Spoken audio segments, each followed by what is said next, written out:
Hello friends, welcome to Mama with Heidima YouTube channel. So இன்றைக்கி ஒரு ஹெல்த்தியான snack தான் பார்க்க போகிறோம். பனானா போண்டா. அதுக்கு என்ன தேவைன்னா ஒரு முட்டை, வாழைப்பழம், வெல்லம், கோதுமை மாவு. ஸோ ஃபஸ்ட்டு முட்டையை நல்லா பீட் பண்ணி எடுத்துக்கலாம். ஸோ முட்டை எதுக்காகனா நம்மளுக்கு நல்லா கிறிஸ்பியாகவும் இருக்கும், மேலே உள்ளே சாஃப்டாகவும் இருக்கும். இது ஆப்ஷனல் தான், வேணுன்றவங்க போட்டுக்கலாம். ஸோ இதை நல்லா பீட் பண்ணி எடுத்துகிட்டு இது கூட நம்ம நல்லா பழுத்த வாழைப்பழமாக எடுத்துருக்கோம். நான் ஒரு ஏலக்கி பழம் ஒரு 6 பழம் எடுத்திருக்கேன். ஸோ அதையும் நல்லா ஸ்மாஷ் பண்ணிக்கலாம். இந்த முட்டையோடு போட்டு ஸ்மாஷர் வச்சோம் நீங்கள் நல்லா இந்த மாதிரி ஸ்மாஷ் பண்ணிக்கோங்க. ஸோ நெக்ஸ்ட்டு இது கூட என்ன ஆட் பண்ணுறோன்னா வெல்லம், நல்லா பொடிச்ச வெல்லம் எடுத்திருக்கேன். ஸோ அதையும் இந்த முட்டை வாழைப்பழத்தோடு போட்டு அதையும் சேர்த்து நல்லா மிக்ஸ் பண்ணிக்கோங்க. இது கூட ஒரு 2 ஏலக்காய் தட்டி போட்டுக்கோங்க. நான் ஏலக்காய் இல்லாததால் நான் போடலை. ஸோ நீங்கள் ஏலக்காவும் ஒரு 2 அந்த ஸ்மெல்லுக்கு ஸ்மெல்லுக்காக நீங்கள் அதை போட்டுக்கலாம். ஸோ ஏலக்காவையும் போட்டு நல்லா ஸ்மாஷ் பண்ணிக்கோங்க.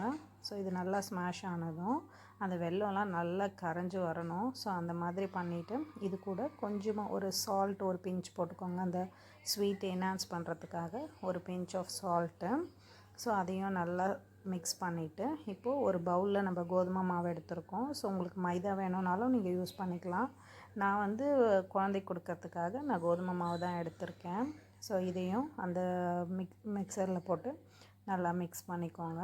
ஸோ நல்லா ஒரு போண்டா எடுத்து போடுற அளவுக்கு நம்ம கொஞ்சம் தண்ணி விட்டு நல்லா மிக்ஸ் பண்ணிக்கோங்க. ஃபஸ்ட்டு இந்த மாதிரி எல்லாம் மிக்ஸ் பண்ணிவிட்டு அதுக்கப்புறம் தண்ணி தேவைப்பட்டால் கொஞ்சமாக நான் தண்ணி ஆட் பண்ணியிருக்கேன். ஸோ கொஞ்சம் தண்ணி போட்டு நல்லா இதை இந்த மாதிரி பேஸ்ட் மாதிரி நம்ம இட்லி மாவு மாதிரி நம்ம மிக்ஸ் பண்ணிக்கலாம். ஸோ மிக்ஸ் பண்ணி இதை நான் மூடி வச்சுட்டேன். அது ஒரு 5 மினிட்ஸ் ஊறிட்டுருக்கட்டும்.